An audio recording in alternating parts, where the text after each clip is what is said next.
او په عوامو کې د ذکر اذکارو او تلاوت په باره کې یو څو غلطي مسلې ډېرې مشهوره سوي دي.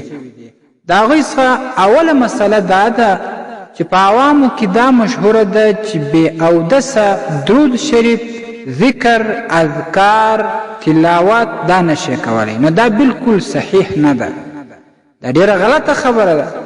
حتی بې اودسه قرآن کریم هم تلاوت کېدلی شي، خو که د یو چا یاد وي. البته بې اودسه قرآن کریم ته لاس نسي وروړلی. لاس وروړل بې اودسه صحیح نه دی. حالانکه کتابونو کې راځي یو څوک جنوب وي او دا شان یوه زنانه په میاشتنۍ مرضي کې وي، هغه کولی شي درود شریف د دعا او ذکر په نیت باندې ولولي، او یا بعضې نور اذکار د دعا په نیت باندې وایي، دا صحیح دی، پروا نه لري.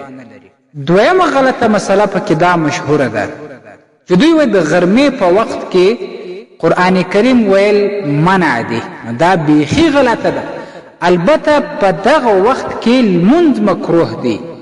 په کومو وختونو کې چې لمونځ مکروه دی په هغه وخت کې تلاوت مکروه نه دی. کولی شي چې ته قرآن کریم تلاوت وکې، نور ذکر اذکار وکې. درېیمه ډېره غلطه مسله بیا دا ده چې بعضې عاملان هغه کسان چې هغه تعویز کوي، تعویز کې د قرآن کریم آیاتونه بې اودسه ولیکي او دغه شان دغه تعویز یا ساشت بې اودسه سړي یا بې اودسه زنانه ته په لاس باندې ورکړي. دا بغیر د اودسه لیکل، بغیر د اودسه مسه کول، بغیر د اودسه بل چاته ورکول چې هغه په خپل لاس کې واخلي، دا ناجایز دی. ته باید تعویز یا ساشت د قرآن کریم د آیاتونو څخه په اودس باندې ولیکې او د اودس والا سړي او زنانه ته په لاس ورکړي چې هغه د اودس سره مسه سي.